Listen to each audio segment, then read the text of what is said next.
Bonjour à toutes et tous et bienvenue dans ces causeries sur la thématique génétique, sexe et société. Aujourd'hui, nous retrouvons le professeur Grilaska qui nous a déjà fait l'honneur d'être avec nous pour les 2 premières causeries de cette thématique. Professeur Grilaska, bonjour et bienvenue. Bonjour Madame Bazin, chers auditeurs, bonjour. Quel plaisir d'être à nouveau avec vous aujourd'hui. C'est un plaisir partagé. Professeur Grilaska, lors des 2 dernières causeries, nous avons évoqué plein de choses, plein de faits sur le sexe, entre autres que nous disposons, nous, les êtres humains, de plus de 6 sexes par individu. Est-ce que nous pourrions rappeler très succinctement de quel sexe il s'agissait et en quoi chacun de ces sexes consiste? Oui, je crois que c'est important de faire ce rappel. Alors le premier sexe que l'on a, c'est le sexe chromosomique. D'ailleurs, nous allons en parler longuement lors de cette causerie, vous verrez Madame Bazin, c'est-à-dire le fait qu'un individu femelle a 2 chromosomes sexuels, XX, et un individu mâle a 2 chromosomes sexuels, XY. Et on verra que la réalité est beaucoup plus complexe que cela. Jusque-là, vous ne me perdez pas, c'est bon, XX et XY. Voilà, j'essaierai de vous perdre un tout petit peu plus tard, Madame Bazin. Ensuite, il y a le sexe hormonal.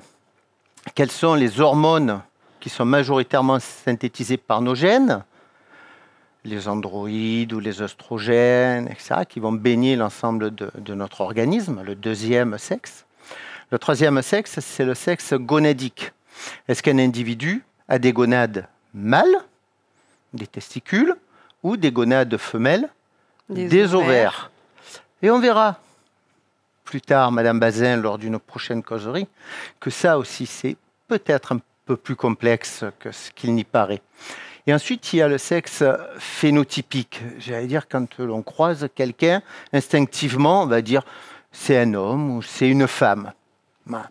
Ça, c'est le quatrième sexe. Physique. L'apparence physique, bien que nous verrons aussi que parfois l'apparence est trompeuse. Ensuite, il y a le sexe psychologique. Un individu, comment se ressent-il? Est-ce que je me sens un homme? Est-ce que je me sens une femme? Est-ce que je me sens indéterminé, ni homme, ni femme, en dehors de cette classification-là? On en a déjà parlé. Et puis enfin, le 6e sexe, c'est le sexe sociétal. Quelle est la lettre qui est sur ma carte d'identité? Est-ce que j'ai un M, je suis un mâle? Est-ce que j'ai un F, je suis une femelle? Donc voilà les 6 sexes dont nous avons déjà discuté, Madame Bazin. Tout à fait. Donc ça, c'était au niveau de l'individu en lui-même.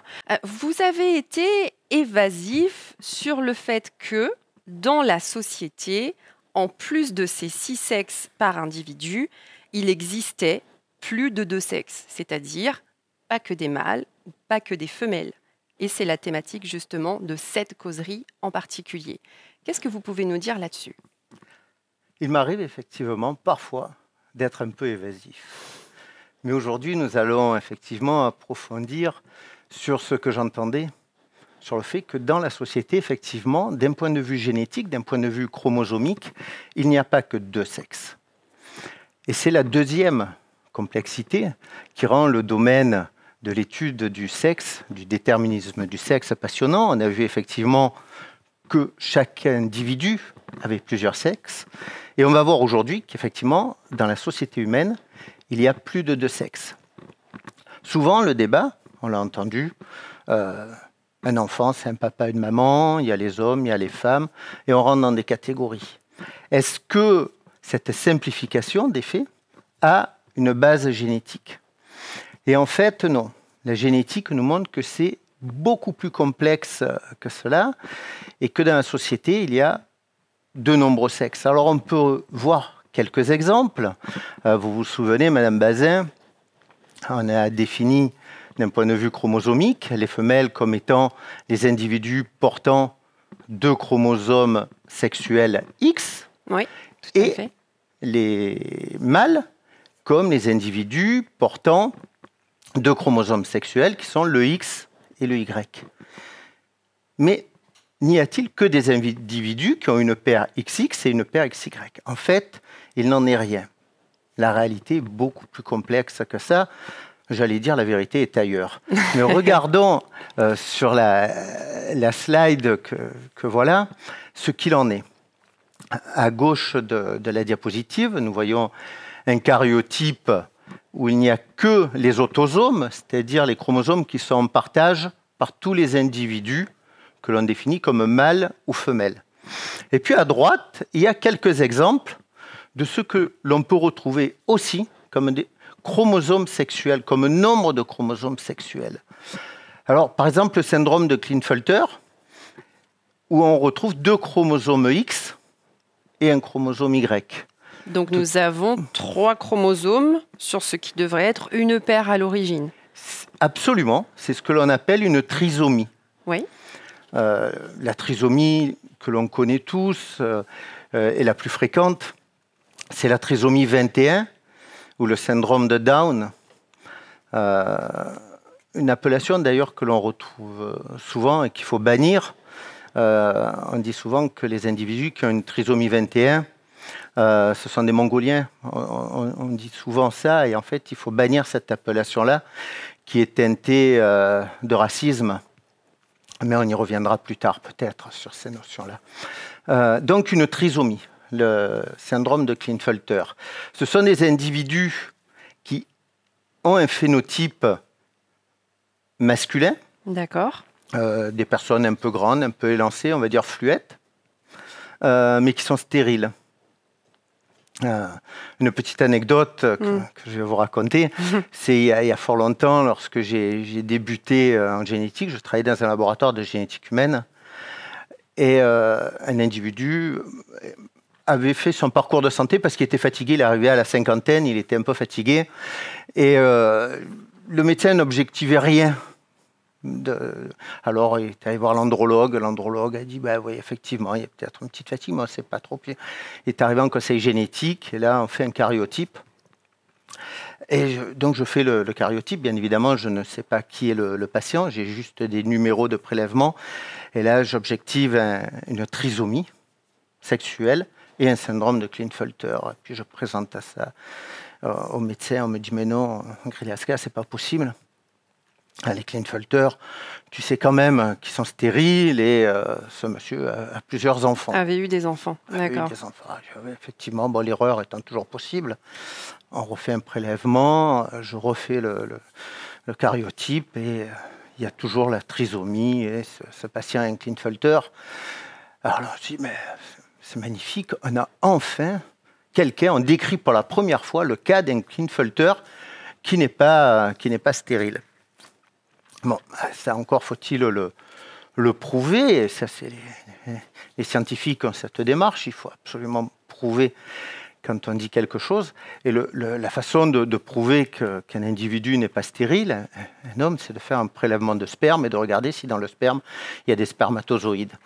Alors, comprenez bien que le patient Je n'ose pas imaginer la suite de votre anecdote. La personne était un peu embêtée parce qu'il a un parcours de santé pour une fatigue et puis on lui demande un prélèvement de sperme. Donc, mais bon, il se prête au jeu. Il y a un prélèvement de sperme, donc là, ça part dans un autre service. Et puis là, le verdict est clair, il n'y a pas un spermatozoïde, donc l'individu est stérile. Mais ça ne suffit pas pour dire que les enfants ne sont pas de lui. Parce qu'il peut être stérile à 50 ans, mais ne pas l'avoir été à 45, à 40, à 35 plutôt. D'accord. Et là, on n'a pas de prélèvement de sperme qui date de 10 ans en arrière ou de 15 ans en arrière. Donc, ce qui a été proposé à l'individu, c'est de faire des tests génétiques chez ses enfants. Ce qui a été fait. Alors, bien évidemment, vous comprenez que là, ça a été sensible aussi, parce qu'il est fatigué et on fait des prélèvements à ses enfants.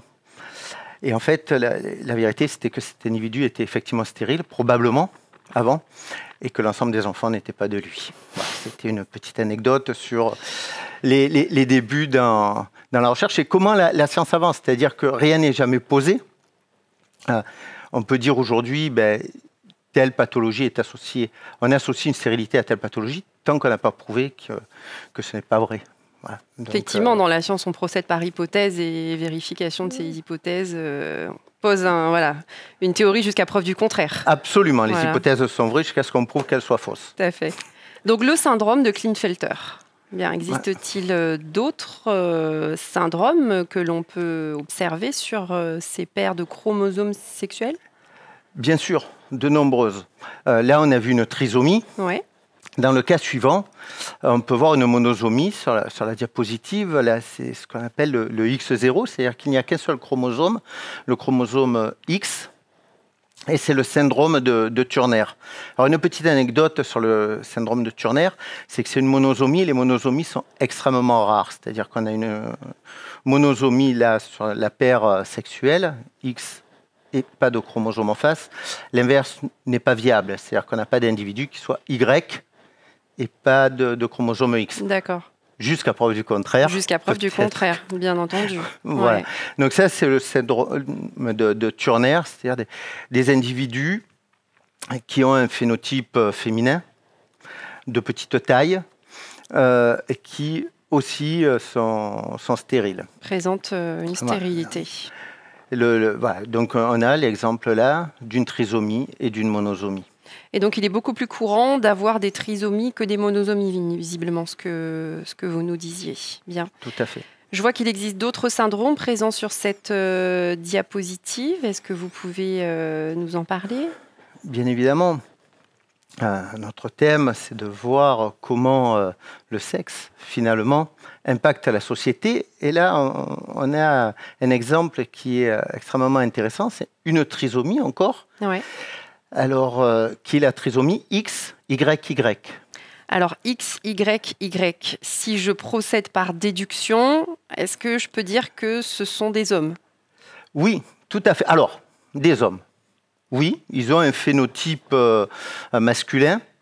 C'est des hommes qui sont plutôt, on va les mettre dans la catégorie virile. Ouais. Hein. Et une anecdote aussi, extrêmement intéressante sur cette trisomie sexuelle. C'est que certains tenants de la génétique sociale ou du darwinisme social s'intéressent aux causes des agissements et souvent postulent qu'il y a une base biologique, voire une base génétique aux agissements. Vous vous souvenez, il y a quelques années, un président de la République contemporain avait proposé que l'on teste les pédophiles à la naissance, ce qui avait fait un tollé. Et bien évidemment, il n'y a aucune base scientifique à ces allégations, à la proposition qu'il avait faite. Et l'ensemble de la communauté des généticiens s'était élevé, bien évidemment, contre cette proposition, et à juste titre. En Amérique, il y a eu une étude qui avait été faite dans les prisons, et ils avaient recherché chez les personnes qui étaient dans les couloirs de la mort, qui attendaient d'être exécutées, donc qui avaient fait des crimes graves, des crimes de sang, s'il y avait une base génétique. Et ils ont cariotypé ces individus-là. Et ils se sont rendus compte qu'un certain nombre d'individus étaient porteurs de cette trisomie XYY. Et là, très rapidement, instinctivement, les gens se sont dit, ben voilà, le chromosome du crime, c'est-à-dire que les individus qui ont ce chromosome Y supplémentaire, eh ben, c'est des personnes qui sont violentes et qui peuvent aller jusqu'à des crimes de sang. Et on a appelé ce syndrome-là, XYY, le chromosome du crime.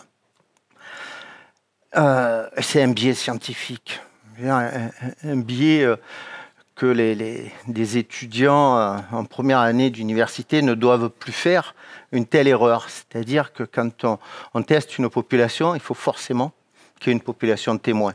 Là, on avait une population carcérale et on a retrouvé un certain pourcentage de XYY. Les études beaucoup plus sérieuses ont cherché à regarder quel était le pourcentage d'individus dans la population générale qui avait ce cariotype-là, cette trisomie XYY, la même proportion qu'en prison. Donc il s'agissait d'allégations, d'hypothèses absolument non fondées. Une erreur scientifique grotesque. Bien. Et est-ce qu'il existe... alors, vous avez évoqué un terme qui ne m'a pas échappé, c'est le darwinisme social. Est-ce que l'on pourrait replacer rapidement ce terme et est-ce que vous pourriez le définir en quelques mots? Darwin a proposé sa théorie de l'évolution et a montré que finalement les sociétés animales s'adaptaient au changement environnemental et que souvent, pour des raisons environnementales, il y avait élimination des plus faibles, pas forcément des plus faibles d'ailleurs, mais des moins adaptés à un changement environnemental ou à un environnement. Le darwinisme a postulé à l'évolution naturelle. Les humains, dans l'élevage, ont utilisé ça et ont fait de la sélection artificielle. C'est-à-dire que dans les élevages, on va chercher les animaux qui donnent toujours plus de lait, toujours plus de viande. Les plus résistants, les chevaux qui courent le plus vite, qui sautent le plus haut, etc., par sélection. Le darwinisme social, c'est d'appliquer ces théories-là aux sociétés humaines. C'est-à-dire certains ont postulé qu'on devait éliminer les plus fragiles, les plus faibles. C'est une théorie qui supporte le libéralisme, c'est-à-dire moins d'État, on aide moins les plus faibles. Et on peut aller jusqu'à l'extrême, c'est-à-dire tuer les personnes, éliminer les personnes que l'on ne souhaite pas dans la société pour essayer d'aller vers une population qui correspond au canon que l'on se pose. Et vous voyez derrière quelles sont les théories les plus abjectes qui sont portées par le darwinisme social poussé à son paroxysme. L'histoire européenne en a été le malheureux témoin, effectivement. Revenons sur ces syndromes portés par, que l'on retrouve sur les chromosomes sexuels. On a donc le XYY. Vous l'avez appelé le chromosome du crime. Chromosome du crime, on va dire de façon populaire. Il existe un dernier syndrome qui pourrait... Alors, il en existe plusieurs derniers. Ah, d'accord. Nous allons en évoquer effectivement un dernier pour l'exemple, qui est encore une trisomie sur le chromosome sexuel, qui est le XXX, 3 chromosomes X. Souvent, les personnes qui sont porteuses de cette trisomie, on les appelle les superfemelles. Des femmes, dont on sait mal d'ailleurs combien il y en a dans la population générale, qui n'ont strictement aucun symptôme apparent. Elles vont bien, tant mieux pour elles, et elles ne sont pas stériles. D'ailleurs, les individus qui ont la trisomie dont on a parlé avant, qui sont porteurs de la trisomie XYY, ou dite à tort chromosome du crime, ne sont pas stériles. Alors vous voyez que ces individus vont bien, donc à partir du moment où il n'y a pas de symptômes associés, qu'il n'y a pas de problème, il n'y a pas de parcours médical, il n'y a pas de raison de faire de tests génétiques, donc on ignore combien il peut y avoir d'individus dans la population générale. Alors, par contre, bien évidemment, à partir du moment où elles ne sont pas stériles, elles vont avoir des enfants, elles vont avoir une descendance, et à partir du moment où il y a une trisomie, on peut transmettre cette trisomie à la descendance. Et on le voit par la disjonction des gamètes, c'est-à-dire que quand on fait notre gamétogénèse, nos cellules sexuelles, les spermatozoïdes ou les ovocytes, chacun des 2 chromosomes que nous avons, XX pour vous, Madame Bazin, ou XY pour moi, un chromosome de chaque va aller dans une cellule reproductrice, donc un X ou un Y. Ces personnes-là qui ont une trisomie, à un moment donné, il va y avoir 2 chromosomes qui vont aller dans une même cellule. Donc les enfants ont une chance sur 2 d'avoir eux-mêmes une trisomie. Bien. Voilà, c'est-à-dire que les femmes qui sont des superfemelles, qui ont le 3X, peuvent avoir des enfants, par exemple des garçons, qui sont Klinefelter. Ce qui m'interpelle, ce sont ces appellations populaires de superfemelles ou de supermâles. Tout à l'heure, vous avez évoqué des hommes virils. Est-ce que vous pouvez nous en dire plus sur justement l'origine de ces appellations ? Alors, les origines des appellations, quand je vous parlais du syndrome de Klinefelter, c'est le scientifique qui a décrit ce symptôme-là. Pareil pour Turner. Souvent, je vous ai parlé tout à l'heure de la trisomie 21, le syndrome de Down. Down était le médecin qui a décrit cette trisomie. Après, les appellations populaires viennent de l'usage commun que l'on peut avoir sur une appellation. Alors, il y a des appellations qui, j'allais dire, ne sont pas gênantes. Super femelle, je ne pense pas que ça puisse gêner. Bien évidemment, si on est porteur du chromosome du crime et qu'on l'appelle comme ça, il y a tout de suite une appellation qui va être extrêmement stigmatisante et dérangeante, de la même façon que je vous disais tout à l'heure que les individus qui avaient le syndrome de Down ou trisomie 21, on ne devait surtout pas les appeler des Mongoliens, comme ça a été fait. Alors, ça se perd de plus en plus, mais cette appellation-là, bien évidemment, elle doit disparaître de l'appellation parce qu'elle est connotée et fortement connotée. Voilà, donc ces appellations-là, elles ont leur histoire, qui est l'histoire des appellations populaires. Alors, professeur Grilasca, je vais essayer de synthétiser un peu toutes ces idées parce que c'est une thématique assez complexe, ça fait quand même beaucoup à ingérer d'un coup. Pour rappel, donc ce que vous m'avez dit, il existe donc plus de 2 sexes dans la population. Il n'existe pas que des hommes ou que des femelles, ou que des femmes, pardon. En cause, certains syndromes que l'on peut voir apparaître au niveau des chromosomes, des paires de chromosomes sexuels, ces syndromes qui peuvent avoir des conséquences sur la santé, comme la stérilité par exemple, ou pas. Ce qui est sûr, c'est que ces syndromes ont été utilisés, donc ils ont fait l'objet de biais scientifiques, ils ont même pu servir dans certaines doctrines. Donc on distingue bien ici la dangerosité justement de cette utilisation. Donc c'est un sujet très complexe tout ça, le sujet des sexes. Qu'est-ce que vous prévoyez de nous dire en plus là-dessus? Beaucoup de choses. Beaucoup de choses, effectivement, on a vu, mais le domaine de la génétique est un domaine sensible et puis qui impacte et qui irrigue certaines décisions politiques et qui irrigue dans la société. Bien évidemment, on ne va pas en parler là, mais on se souvient des débats sur les OGM, manipulation génétique, on se souvient du débat sur le clonage, on se souvient de ces débats-là. Dès qu'on touche à la génétique, on touche à l'intime de ce que nous sommes, et bien évidemment, ça doit questionner. Et on va voir que les questionnements sont multiples. Alors, lors de la prochaine causerie, on essaiera de voir ce que l'on entend par hermaphrodisme. On parlera un peu de ces individus. Alors, chez l'humain, on parle plus trop d'hermaphrodisme, mais plutôt d'intersexe. On verra quelles sont les réalités biologiques derrière ça. Je vous montrerai que elle a fait un bébé toute seule. La célèbre chanson de Goldman n'est peut-être pas très loin de la réalité. Et la question que l'on va se poser, faut-il forcément, comme ça a été dit, écrit, un papa et une maman pour faire un bébé? Et puis, puisqu'on parle de sexe et de société, on parle beaucoup aujourd'hui de réchauffement climatique, on parle des changements globaux, et on verra que tous ces changements-là, les pollutions, les réchauffements, ont aussi un impact extrêmement important sur notre réalité sexuelle. Mais pour tout ça, on se retrouvera un peu plus tard, Madame Bazin. Nous le verrons effectivement dans d'autres causeries, puisque cela promet d'être riche et très intéressant. Donc, professeur Grilasca, encore une fois, merci d'avoir partagé donc, toutes ces connaissances sur la génétique avec nous. On voit qu'on peut aborder énormément de domaines à travers justement ces études génétiques. On vous retrouve très bientôt. Donc pour une nouvelle causerie.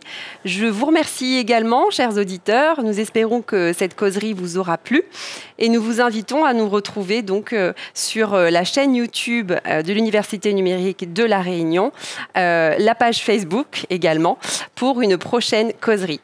Merci et à bientôt.